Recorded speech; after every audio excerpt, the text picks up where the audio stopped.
My name is Aurelie Cormier, and welcome to the Intentional Wellness Parenting Show, where we set an intention to create healing and wellness every living day. Let me ask you, have you felt sometimes that life is just hard? Wonder if I told you that our life is actually meant for joy, fun, and good health.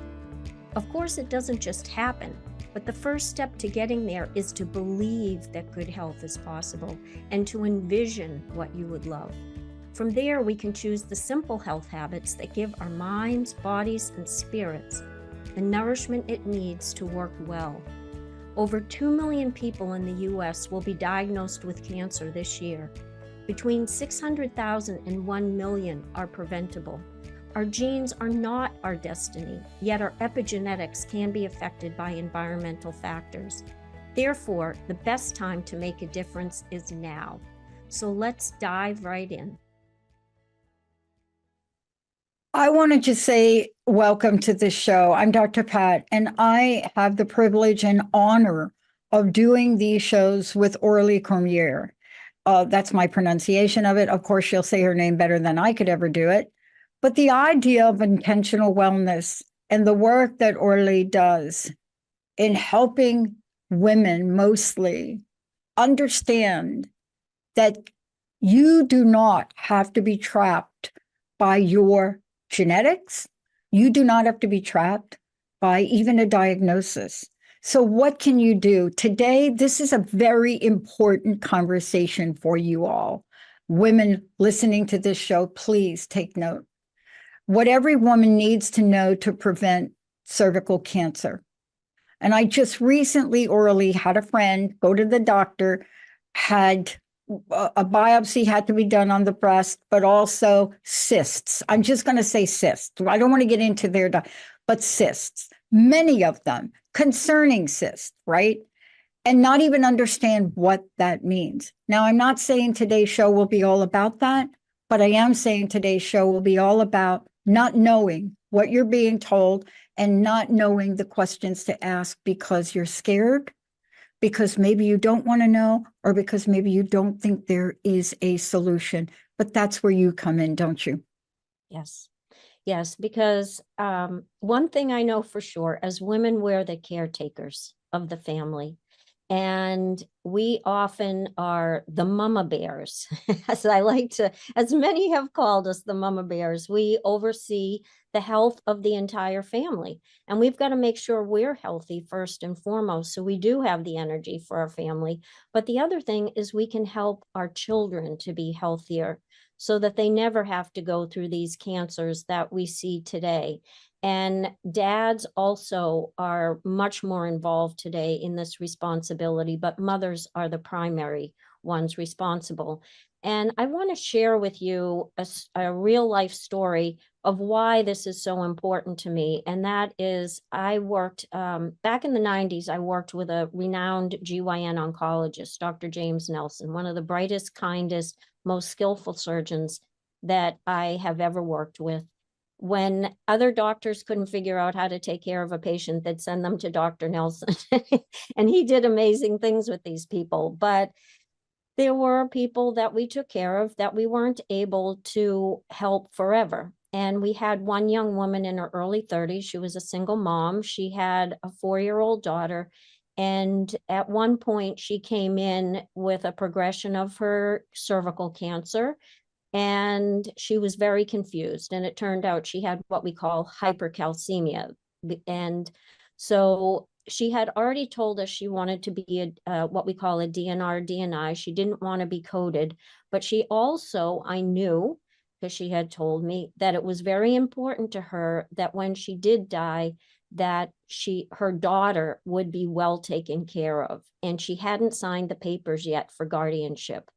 And so I pushed really hard that we would treat her hypercalcemia so that she would, come back and be able to think clearly, make the decision who would take care of her daughter, and she would sign the papers. So we treated her. She did respond. And the good news is she was able to live. We were able to discharge her. She was able to live several more months with her daughter, was able to celebrate Mother's Day with her, and died soon thereafter. Yeah. And that was a very powerful experience for me because at one point I realized, oh, couldn't we just prevent these cancers in the first place? Exactly. Yes. And then several years later, I worked with another renowned GYN oncologist in Boston at the cervical dysplasia clinic. And she was also working with pharmaceutical companies to help develop the vaccine that we use today to prevent cervical cancers. And it just made me feel so uh, good that we now Yeah. have something available to help prevent these cancers in the first place. And I want to talk to this for a minute if we could, because we go back and forth with vaccines and we go back and forth about prevention. But this is one of these things that women do not put on their radar. Oh, I need to get a checkup for this. I mean, we don't. I'm not saying you do. Those of you out there that are really more vigilant than maybe someone like myself, you do all the right things. You check all the right boxes. I am actually not addressing this question for you. But most of the time, we don't want to be aware. So it's out of sight, out of mind.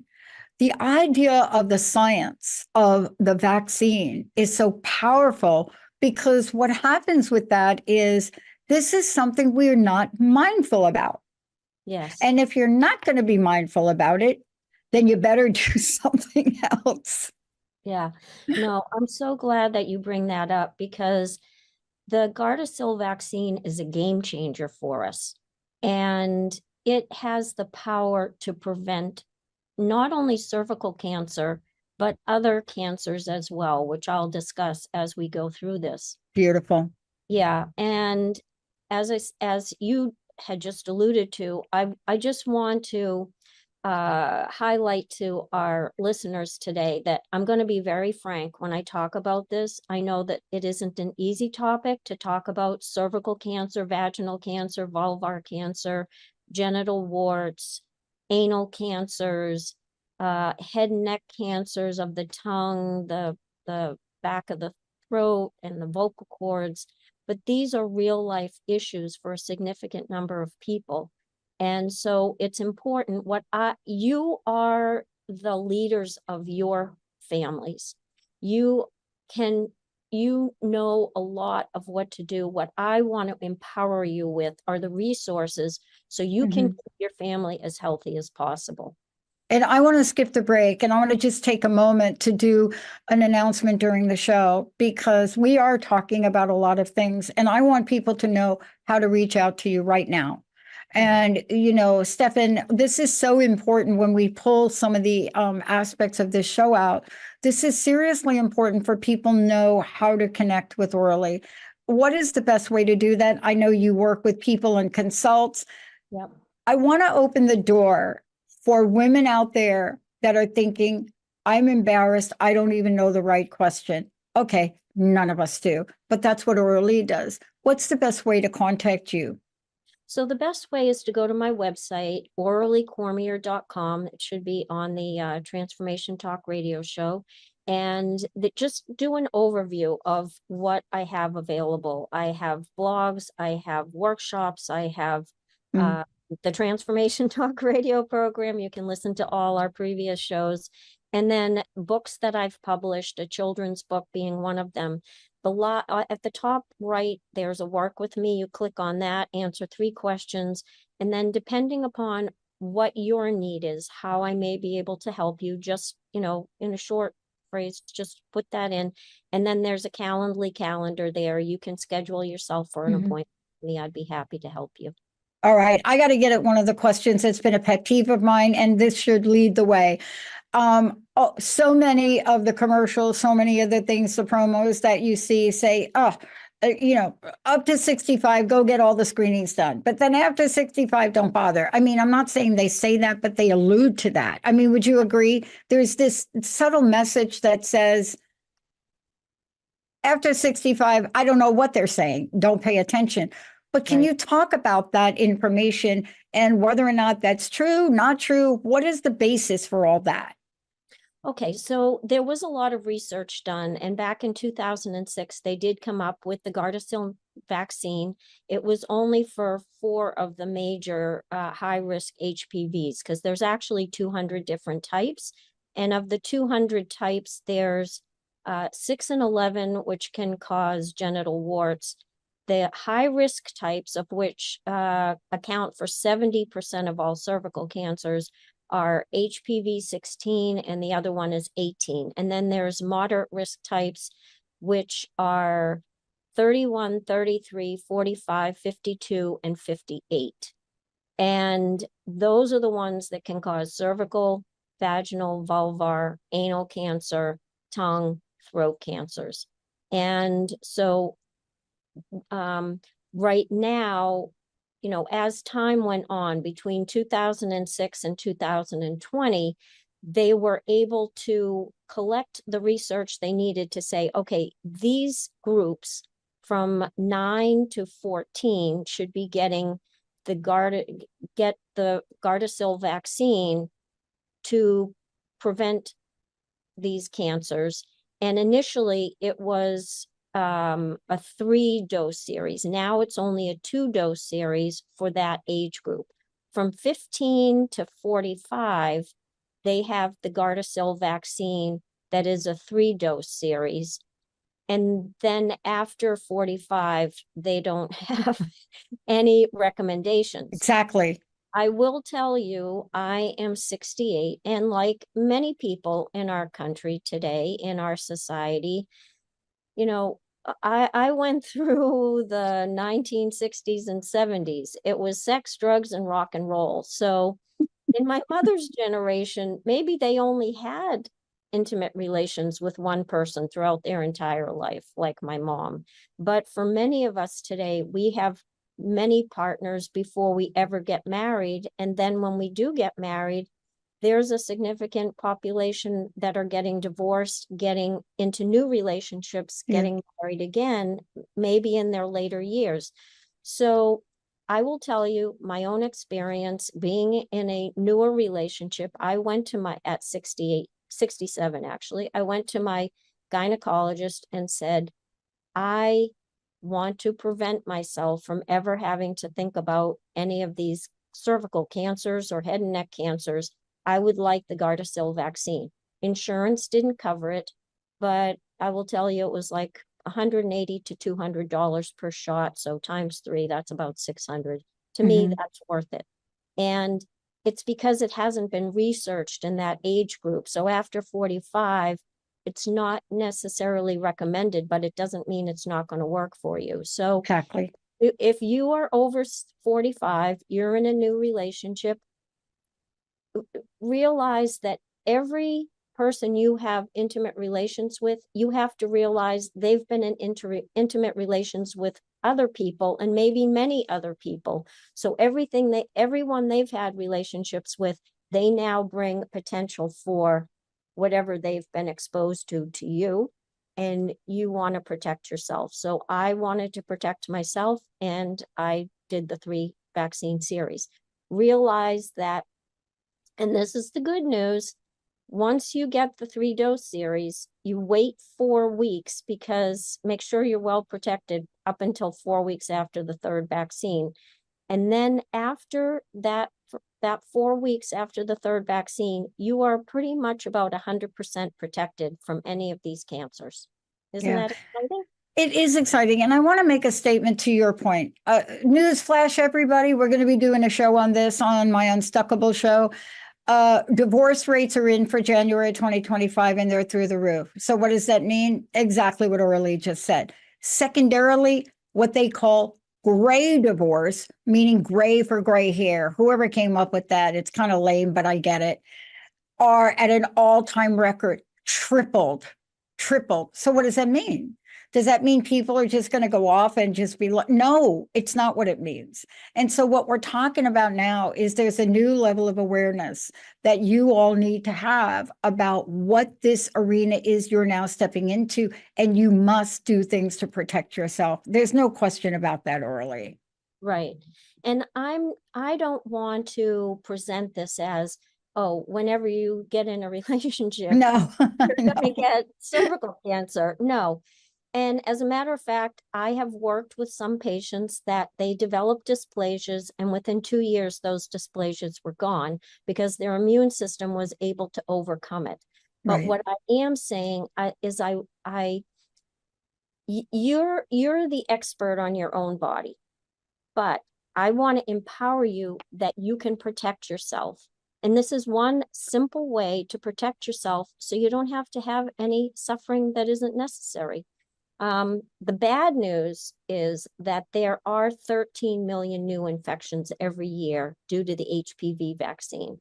And they have been increasing. As I said, HPV is the number one sexually transmitted infection in the United States.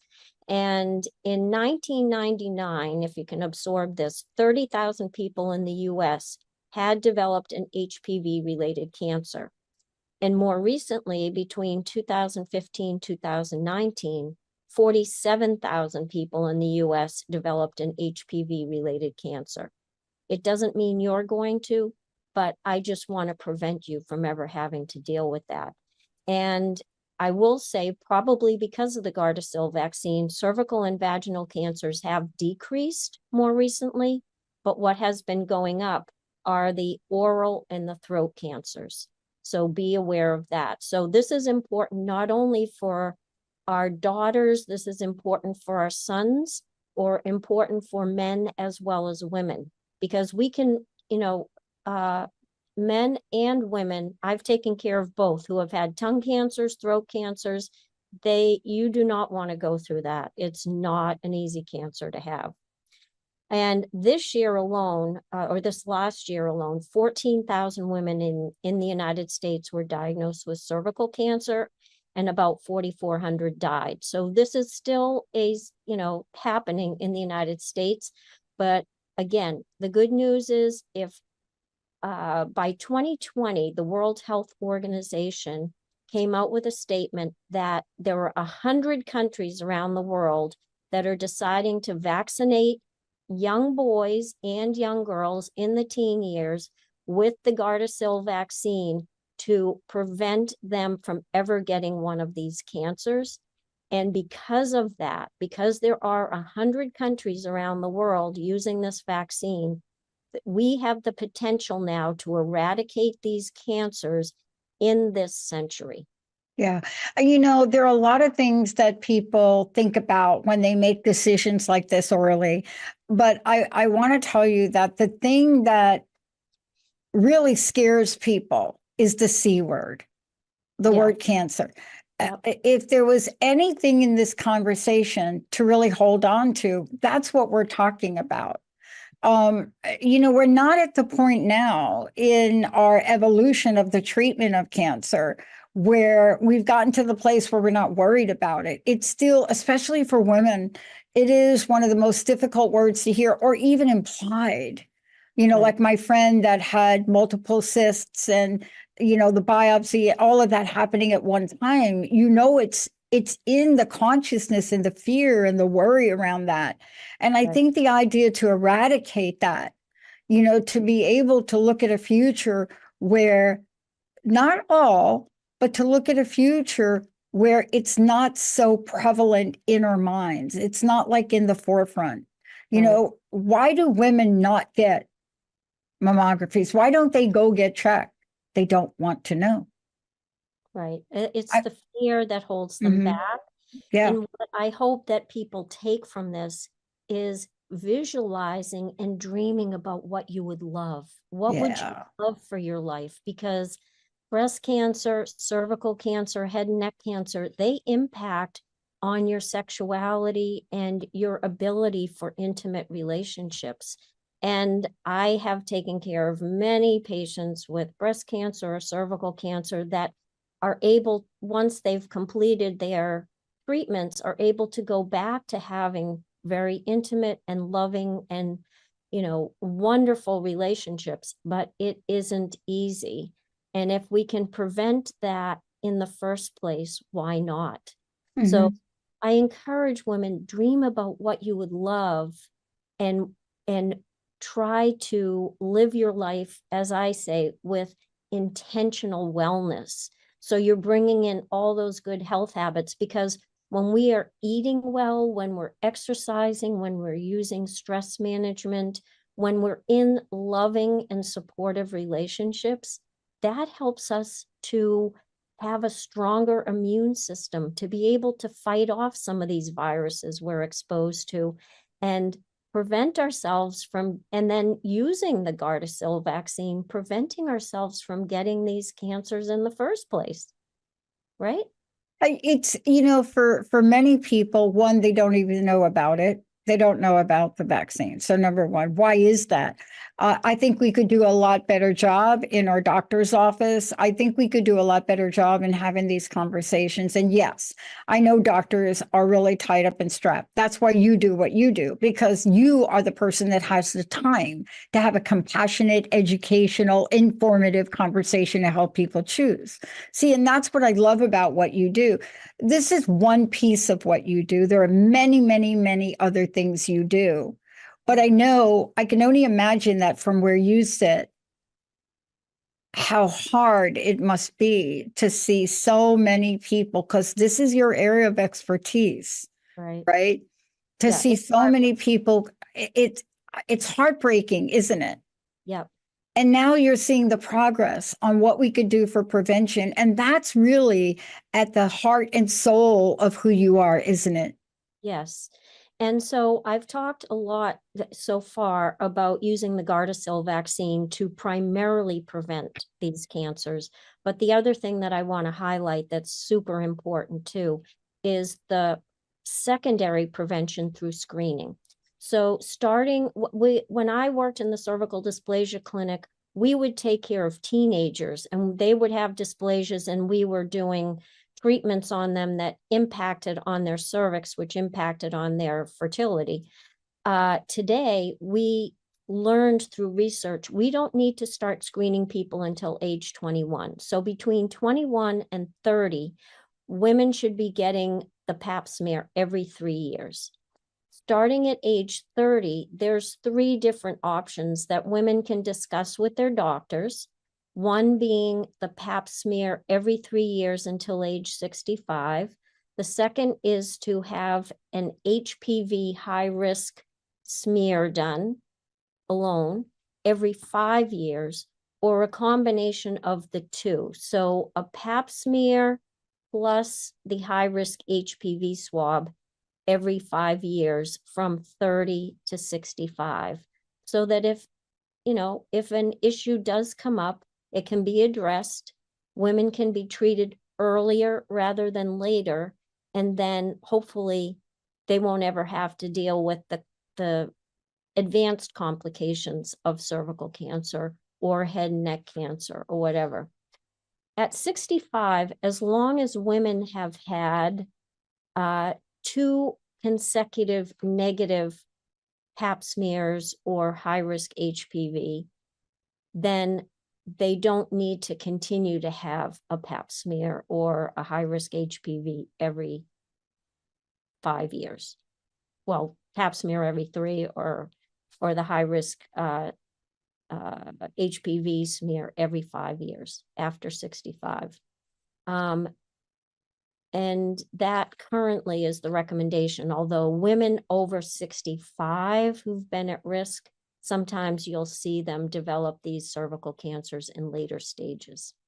So it is helpful to continue. Yeah. And I think what you're saying is this is not a one size fits all. I mean, you have to look at who you are.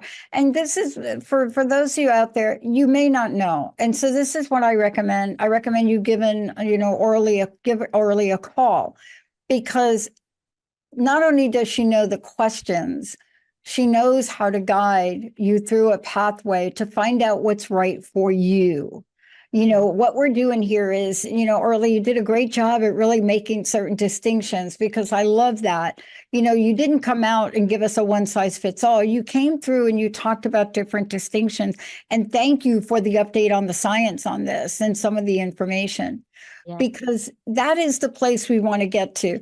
We want to get to the place where we don't want to hear the word cancer in our life, in our charts, in what we have to live for. And I want to thank you today for that. What's your personal message? What would you like to leave us with today? Well, as I've said, you are you are your own health advocate. You know yourself better than anyone else. And this is just to empower you to, talk to your doctor about, the HPV vaccine, the Gardasil vaccine for if you have young children starting at around 11 or 12. If as adults, that they could also talk to their doctor if they haven't received the Gardasil vaccine yet, getting the Gardasil vaccine, and then continue to use those methods of secondary screening, the pap smear, or the high risk HPV screening, so that you stay up to date and empower yourself with living your best life with intentional wellness, so that you have more chance to live a longer, healthier life and spend more time doing what you love and less time being sick. Because that's really what I love to help people do. I love it. Aurelie Cormier. And for those of you out there, please give her a call. You don't need to know the questions. It's just a conversation, but it is also a pathway to free your mind of worry and to get some information from somebody that has dedicated her life to this. Aurelie, thank you so much for today. Thank you, Dr. Pat. Great to see you again. It's awesome to see you again. And yes, we need hold the space to eradicate cancer. That's what I do every day. Yeah. Having been affected by so many. Thank you for tuning us in, turning us on. We'll see you next time. You've been listening to the Intentional Wellness Parenting Show with Aurelie Cormier and Dr. Pat, where we set an intention to create healing and wellness every living day. Tune into Transformation Talk Radio every third Tuesday of each month at 11:30 a.m. Pacific and 2:30 p.m. Eastern Time for more guidance and support. Beyond this, I offer workshops to focus on your good health while reducing risk of disease, especially cancer, so you can do more of what you love and spend less time being sick. What I know for sure is that this is especially beneficial for couples who are pregnant, have young children, or teens, as you will give yourself and kids the greatest chance of living a longer, healthier life. So please join us at the Intentional Wellness Parenting Show. For more information, visit AurelieCormier.com.